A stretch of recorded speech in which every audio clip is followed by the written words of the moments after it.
So we hear you. We know you want to keep your family safe, and especially your teens when they start driving. That would be really stressful for parents. Unfortunately, right now we're in the 100 deadliest days of summer.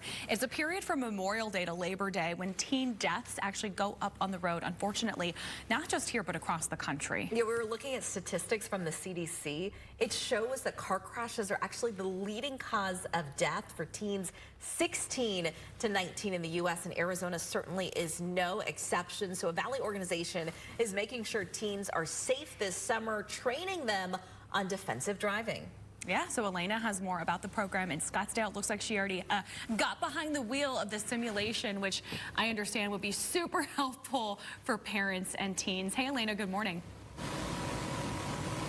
Good morning to you. Well, it really is. I mean, when you get in the simulator, it's as real as it can get until you actually get behind the wheel. So that's what DrivingMBA really tries to embody, because unfortunately here in Arizona, we know that we're always having younger drivers getting behind the wheel. So it's really important for them to know what to do when challenges come in their way on the road. So that's where we get Maria here, because we're talking about the 100 deadliest days of summer, and that is related to teens. They maybe just got their license or they're learning how to drive. Right. Where does this term come from your experience in this field? It really comes from because it's between Memorial Day and Labor Day when they're out, they've got more time on their hands. They're out of school, so they might be on the roads more often, and so that's where that really came from. And so here you guys have this simulator, which you guys saw a quick peek of.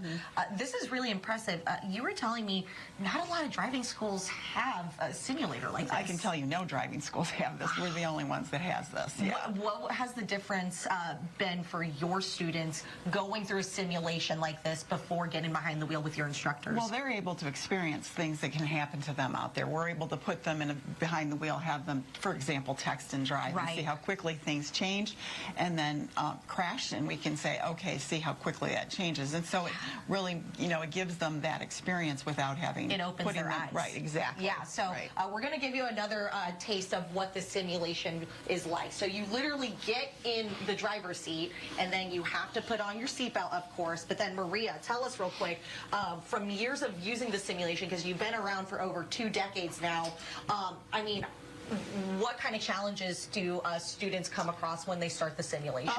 And we have all kinds of scenarios. We have 40 scenarios that they might that they'll encounter in here. So they will experience things like a head-on collision. They'll experience skid control. They'll experience a tire blowout.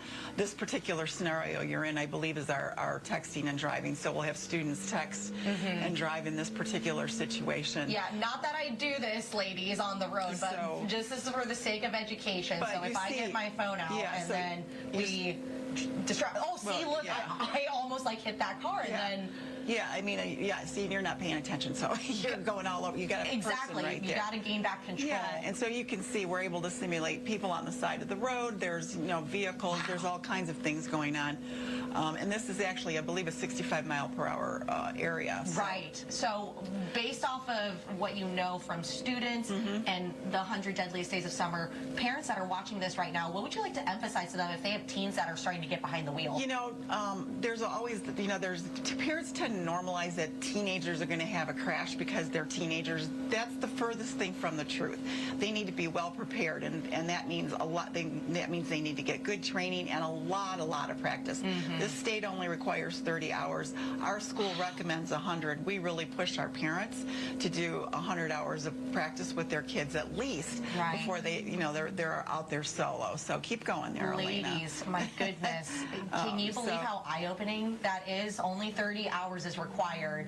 And knowing the accident rate in this state, I mean, practice like this is so crucial. Yeah. Why are you stopping? Because I remember. I actually practiced this earlier, and I hit that dozer earlier, so I didn't want to crash for you guys on camera. So for that scenario, students texting and driving, and they're thinking it's smooth sailing, and all of a sudden that truck comes out and they crash. Yeah. So that's what happens, and so very eye-opening stuff, guys. I'm going to send it back to you so I can keep practicing.